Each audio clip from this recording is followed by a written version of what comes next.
Hello, it's another Wednesday, so that means it's another needle felting cat tutorial. If you haven't seen any of the others, I'll link them in the cards above. We're having a series of making different types of cat videos because needle felted cats are hard to make. So we're trying lots of different types until we find our own style. And as it's coming up to Halloween, I so wanted to do something Halloween-y. So what's more Halloween-y than a cat in a pumpkin? This is a great beginner project because there's only a few simple shapes here, and I'm starting with a pumpkin in some nice core wool. I have a video from last year on to how to make needle felted pumpkins, and basically I'm following along to that apart from the top of this pumpkin. Rather than making a ball, I'm making a flat topped ball. So I'm thinking, while I'm making this, I'm thinking the shape's almost kind of cauldron shape. So make a ball and then flatten out the top and follow along with the pumpkin. If you haven't needle felted before, the pumpkin tutorial is a great place to start, just to learn the basics of how to add wool, how to control the shapes, how much it felts down and everything. And then once you've followed along with that, this cat coming out of a pumpkin tutorial could be a pretty good next project for you.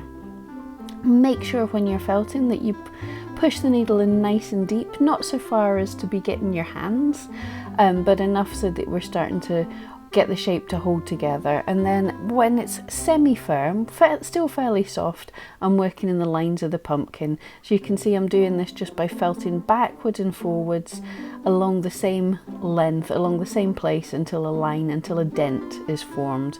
And these are the ridges, the sections of the pumpkin.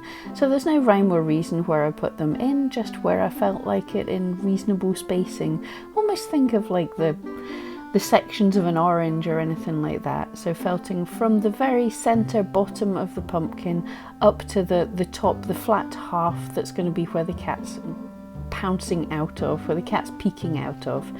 And I'm just, as I'm felting this to get it even firmer, I'm felting most in the lines that are created, but also felting over the curves as well to firm them up, felting down in from the center, just all around the whole thing and squeezing it to keep its shape. And then a few more shapes. We want the lid of the pumpkin. So this is just a smaller shape. It's more flat, a little kind of rounded hump shape, and I'm just doing the same thing, felting it into a kind of 3D disc. And then basically we're just going to do exactly the same thing, felting up from the center out to the edges in a straight line to make the dents come to life. The whole of this video is at 2x speed because I've been asked to slow these down so you can get a good look. So apart from the times when I just take this away in front of the tally and make it look a bit better, this is all just double speed. And here's a wee close-up of just making this disc, this lid. So once I've made it a bit of a disc, when you felt backwards and forwards in the same spot, this creates a line, and the bits that haven't been felted like this poof up, which is perfect for what we're wanting for the pumpkin. So just all over until I'm happy with the shape.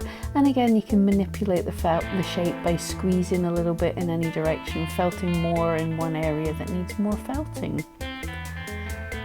So I had the decision once I'd made this what colour I was going to want my pumpkin to be, but I went for a more rusty orange rather than a bright cartoony orange that you'll see shortly. I'm felting this top piece slightly curved as well. It's basically going to end up being the cat's hat. I could have just felted it onto the cat at this stage, but well, I hadn't made him yet.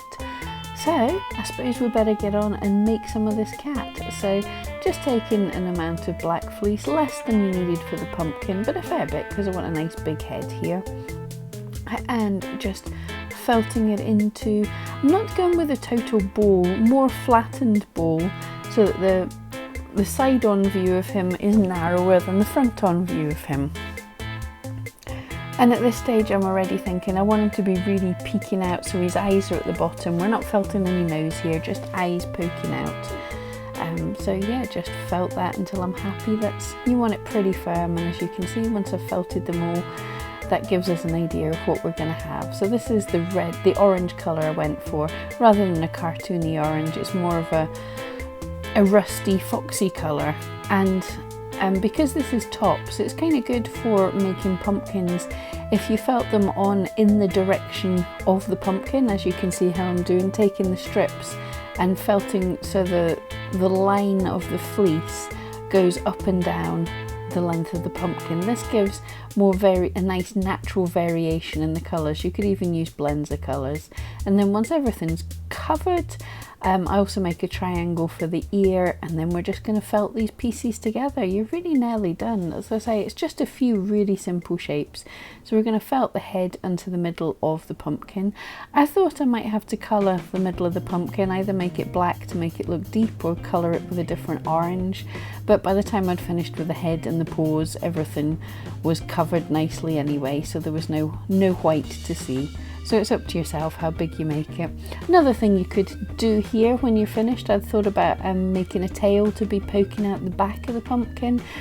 Just doing that by winding some black around a piece of pipe cleaner, felting that and felting it in place. I decided not to go with that for this guy, but you totally could. So once he's felted on a bit, I mean, he's nowhere near firmly felted yet. You need to spend a good bit of time felting from the head into the body of the pumpkin and from the pumpkin into the head. And then the same, popping his hat on. Went for a nice jaunty angle because we want to pop his ear over one side. So we're imagining the pumpkin lids covering up one ear. And then carefully felting this triangle of fleece onto the side of his head to make an ear. If you don't know how to make a triangle yet, that's just folding a piece of fleece into the triangle shape and felting it until it begins to take shape. Now for the eyeballs, just picking out, trying to get similar sized amounts of fleece. It's never going to be identical. Roll them into balls and then pop them right down the bottom near where the head joins the pumpkin. So it's really, you're just seeing the top of the eyes poking out. And felting this on in keeping it as, trying to keep the sizes similar and keep the eyes pointing in the same direction roughly, because the eyes are about all you have here. Any little imperfections do show up some more. I went with green eyes for this cat because there's going to be the little green tuft coming out the top of the pumpkin. The popper colour of the green in the eyes as well just complements it nicely, but you could use any other coloured eyes as well. So just inside the circle I've made of white, I'm adding another circle of green, and then we're going to add a circle of black for the pupils right in the middle as well.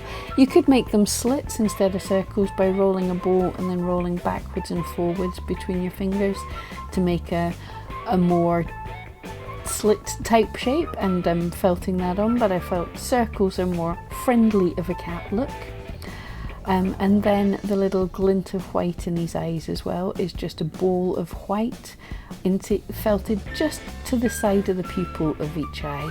Now the sizes that you make the pupils show how friendly or unfriendly the cat is. They can be cuter with rather large pupils, so you're not going to see much of the iris colour, but play around what you think's the cutest.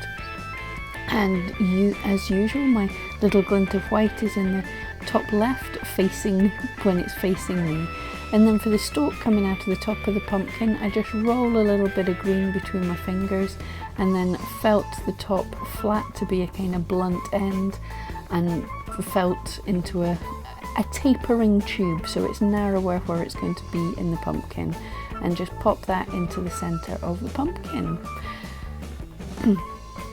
And then the last wee thing is just some legs and paws, so I just roll a loose tube and go in from the side of his face, and I work that down over, just hanging over the pumpkin slightly so it looks like his little claws sticking out. You can add, if you look at my tutorials for how to make cat's paws, you can add little white bits to separate between the toes, or you can felt up and down a line to separate between the toes. I started doing that, as you'll see here, but then I decided that it didn't really add anything at this tiny a scale. It was just flattening out the paws too much, and I wanted them to kind of poof over the edges.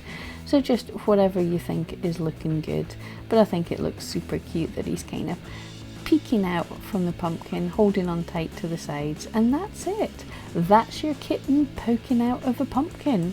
If you make something like this, feel free to share with me on Pam Duthie's Felting Friends on Facebook. Thank you so much for joining me, and if you want to see any of the other cat tutorials, they'll be in the playlist links in the cards at the end. Thank you so much.